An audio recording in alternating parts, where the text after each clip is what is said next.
Miqtë për Izmus, 13 dhjetori është një nga ato ditët kur një pjesë e rinisë shkodrane, qytetarëve të Shkodran, i treguan në atë kohë diktaturës që ne jemi gjallë në lëvizim. Nuk mundojmë dot as buset e diktatorëve që i keni me shumicë.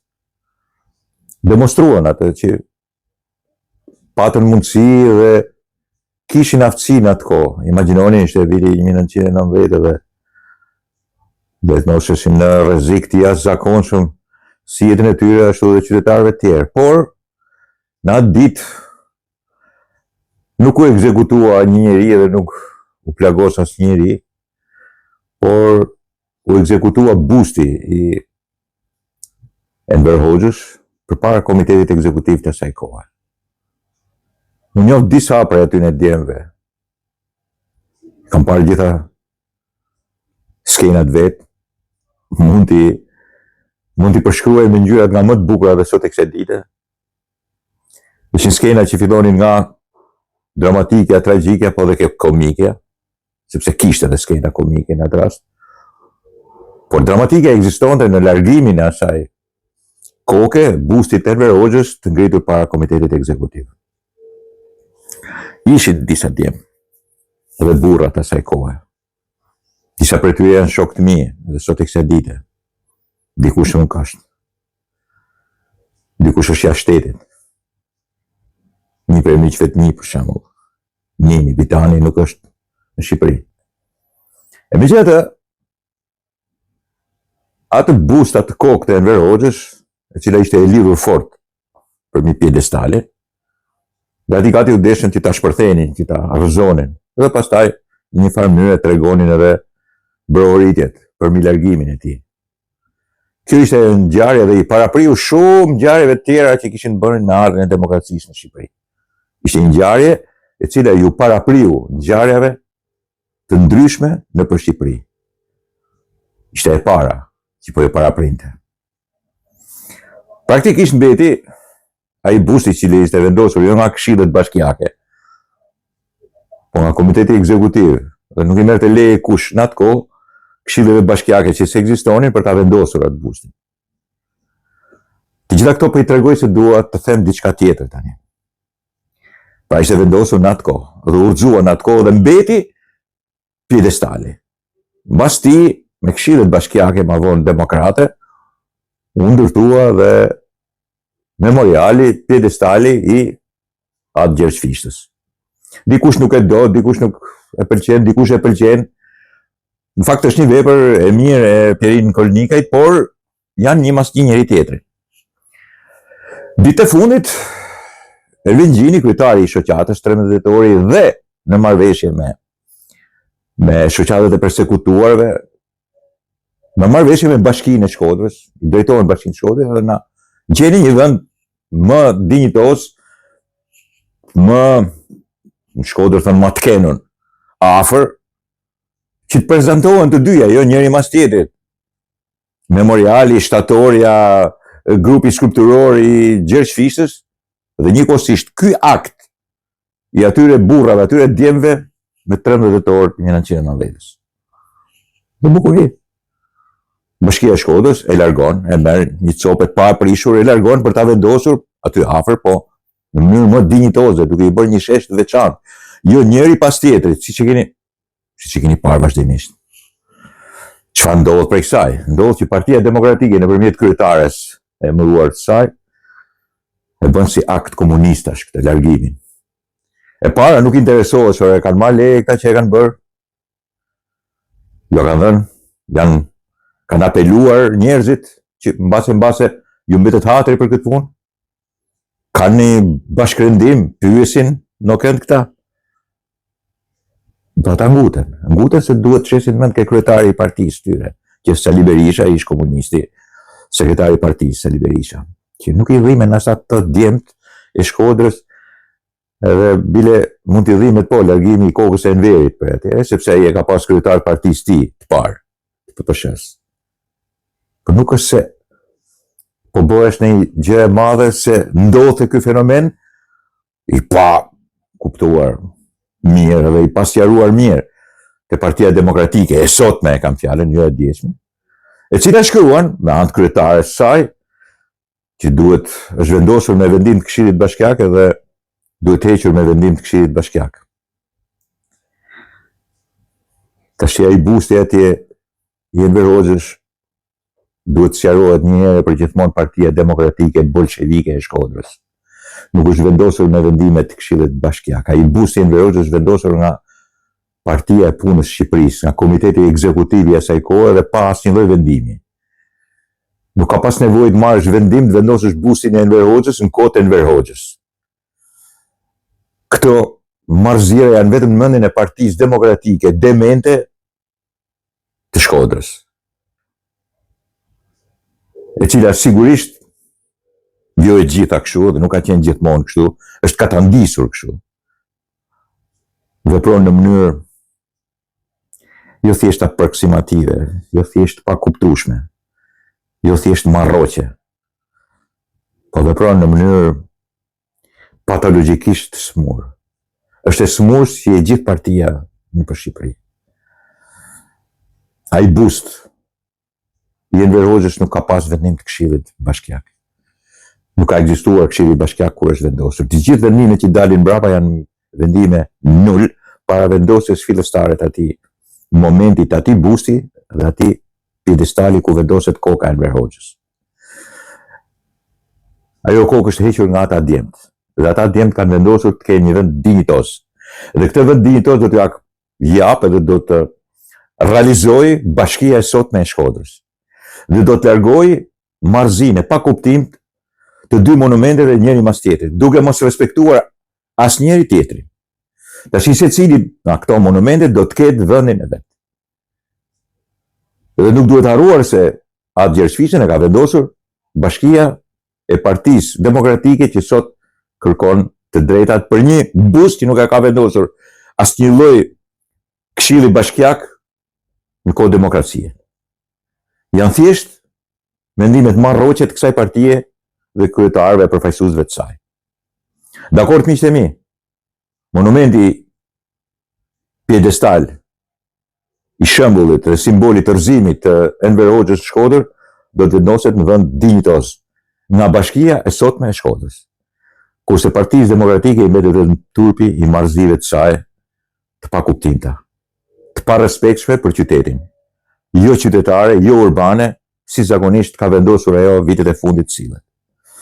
Dakord, miqtë e mi, të desha të them në fillim. Tjetra, që desha të them, është një postim ku tregohet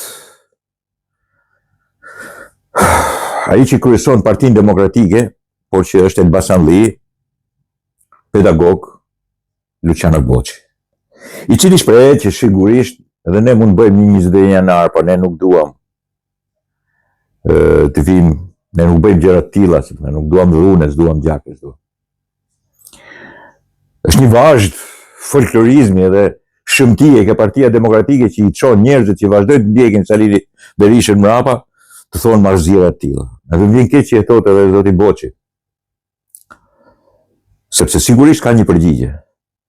Të gjithë mund të bëjnë rrëmuj dhe të gjithë mund të sulmojnë kryeministrinë. E ka sulmuar me 10 herë kryeministrinë si Partia Demokratike e Sali Berishës, pastaj Lulzim Bashës dhe prapë Sali Berishës. Por nuk i ka vrarë kush. Sepse aty ke zyra e kryeministit nuk është Sali Berisha. Po tjetë Sali Berisha, po, vresin. Aty mund të vriten njerëz pastaj. Se ai e purdhën që të vrasin. Kjo është edhe përgjigja për zotin Boçi. Mund ta bëni 21 janar, ne keni gjuajtur kryeministrinë me flakadan, me shashka, me çfarë se keni gjuajtur. Partia Demokratike ka gjuajtur kryeministrinë edhe me antitank, edhe me pluma, e ka bërë bira. Partia Demokratike ka qenë, nuk e di ku ka qenë zoti Boçi në atë kohë, por Partia Demokratike e ka bërë. Por nuk i ka vrarë kush. As në kohë të Fatosnanës, as në kohë të Edi Ramës. Po, Partia Demokratike në kohën e Sali Berishës ka vrarë njerëz me 21 janar. Dhe jo njerëz që kishin flakadan në dorë, po njerëz të cilët nuk po bënin asgjë në bulevard, kishte mbaruar gjithçka. Prandaj zoti Boçi ju mund ta bëni 21 janarin, provojeni ta bëni.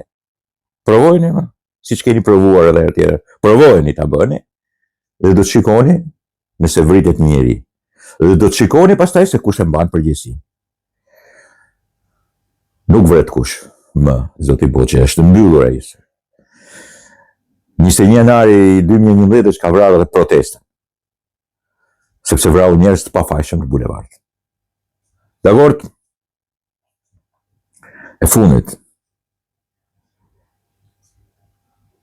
Spaku, Belinda, telefonatat, rrjedhja e tyre, rrjedhja e dokumentave të prokurorisë, në media në shtyp edhe të famshmit gazetarë investigativ që nuk dihet se ku fillon e ku mbaron bashkëpunimi i tyre me krimin, me prokurorinë dhe me policinë bashkë. Kështu i kemi gazetarët investigativ ne. Dhe njëkohësisht e forura la pa la në telefon. Tema është kjo e fundit.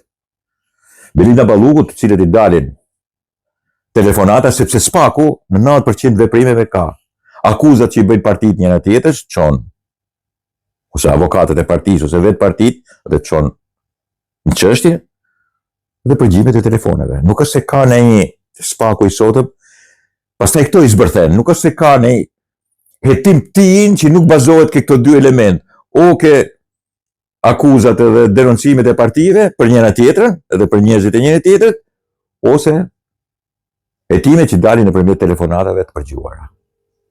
Kjo është shumë pak për një Spak dhe për një prokurori, po gjithsesi hajt, shqyqyr që erdhe e ditë. Të shumë do të diskutoj këtë problemin. Rrjedhjen e nga prokurori, nga avokati, nuk e di, po prokurori, sepse aty po bëhen hetimet të dosjeve, dhe dosjet janë përgjimet. Dhe përgjimet dalin, se çka thënë Belinda Balluku, ose çka thënë të tjerët, dhe dalin palloshi i gjatë, spys për këtë ose spys për atë, dalin në kjo mënyrë e të folurit, që s'duhet zgjatëm se është folklorizëm vete, në cilën njerëzit e pushtetit, përfshirë këtë Belindën, e kanë sëmundje të arrogancës, distancës që fitojnë me njerëzit dhe mungesën e etikës politike, morale dhe politike. Mund të flasim të gjithë kështu. Në momentin që jemi në post, nuk flitet më kështu. Nuk ka më pallosa, ose s'ma mjen për këtë, s'ma ha palla për këtë, ose s'qaj dëhe për këtë, ose s'qaj për këtë. Deri këtu ke ky moment që ja mund, ke gazetari dhe mund të flasës. E ke një lloj imuniteti, po si mund të flasësh kur je zëvendës kryeministre, ministër, drejtor? Më kujtohet kur isha një drejtor i vogël, diku detyroja edhe e kisha telefonin edhe që regjistronte biseda. Po, e kisha. Detyroja që qëndroja në çdo moment, në përmbajtjet e etikës së bisedës. Edhe kur nervat kishin shkuar në maksimumin e mundshëm, mund të thoja fjalë, po brenda etikës të gjitha. Mund të ishin fjalë shumë të nxehura, po brenda etikës. Duke ruajtur gjithmonë respektin ndaj institucionit, vulës dhe firmës që përfaqësoja. Këta nuk duan t'ja dinë për këtë punë.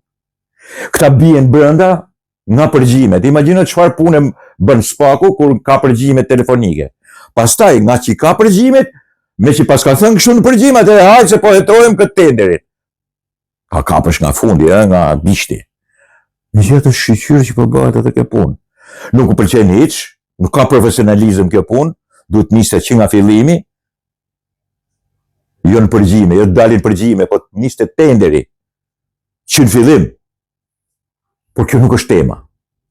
E urrej këtë problem, sepse është problem që na barazon dhe prokuroritë të gjitha na barazon, na çon gjithë dhe në një relativizëm të shëmtuar të një shoqërie e cila nuk ka kur far profesionalizmi, kur far zyre, kur far rregulli, rrjedhje e jashtëzakonshme e hetimit.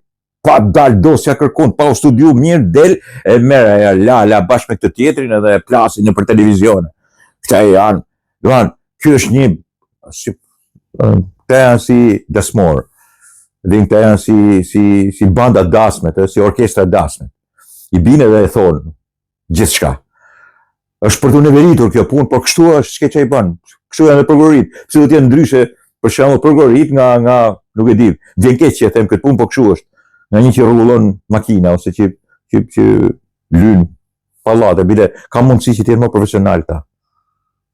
Jo ka mundësi, po kanë mundësi, se janë më profesional hidraulikët se sa prokuroria. Hidrauliku nuk ta jep, qëndron. Mba një qëndrim që do marri paret. Këta, megjithatë ky është një diskurs i cili duhet shkojë ke ky drejtim. Kur do vend mend ta zyrtar? Kjo zonja që është kaq shumë e fuqishme, që i duket vetja kaq e jashtëzakonshme sa ato të pallosh. Nuk e di a ka abuzuar apo s'ka abuzuar, nuk më intereson fare. Mund të ketë abuzuar shumë, po mund mos ketë abuzuar. Mund mos jetë e vërtet që ka abuzuar, mund edhe të jetë e vërtet. Këtë nuk e di, do ta shohim në fund të hetimeve.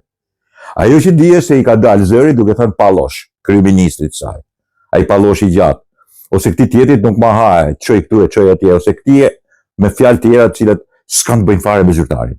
Ky është problemi i madh. Këta nuk janë zyrtar. Këta janë të hardallisur. Këta janë derbeder, të cilët sigurisht flasin la pa la në telefona, dhe me anë telefonave pastaj, që u sekuestrohen ose u gjinden, futen në burg. Kështu janë këta. Kështu tipash janë këta. Në këtë lloj forme këta qeverisin. Duke thënë, ky palloshi këtu ose ky palloshi mos më çaj këtë ose më bë, kështu qeverisin këta, kështu komandojnë këta. Në këtë lloj forme është administrata. Kjo është luash mendsh. Kjo është luash mendsh. Shërmë nuk janë as gazetar, nuk mund të jesh as gazetar. Gazetari ka një lloj etike. Kur e them atë fjalën e shoqëroj me pip. Po këto të letë mendja kres me këto marr. Ti jashtëzakonshëm. Imagjino tash kur ajo zëvendës kryeministja fletë kështu, po tjerë poshtë. Është deduksion i lehtë. Si mund të flasin? Sigurisht nuk i fus gjithë një thes, se mund të ketë shumë të edukuar. Por dhe për veten e tyre nuk mendojnë, mendojnë që mund të përgjohen telefonat. Është 100% e pedagogëve që nuk flasin telefonet se e di që ju përgjohen. Është shumë drejtorëve të tjerë ose kjo i çfarë? Absolutisht. Edhe shumë tjerë si puna e saj. Përderisa ju kanë dalë. Sepse ju kanë dalë këto element, ju kanë nxjerrë apostafat, sepse duhet bërë opinioni, duhet ndërtorë opinioni. E këto akuza që kemi bërë shoqërohen me këtë lloj të vërtetë. Dakord miqtë e mi, kështu funksionon, në këta nuk mund të jenë zyrtar. Nuk janë zyrtar normal të një shteti normal. Janë zyrtar derbeder të një shteti i cili sigurisht i pranon të tillë zyrtar. Ata që mundohen të rujnë etikën, ata që mundohen të kopsiten brenda ligjeve dhe rregullave të shtetit, mbase nuk janë të mirë pranueshëm ose të respektueshëm. Dhe jo vetëm për pjesën e shtetit ose atë pjesë shteti i cili nuk i do këta, po dhe një pjesë të madhe të shoqërisë. Dakord miqtë e mi?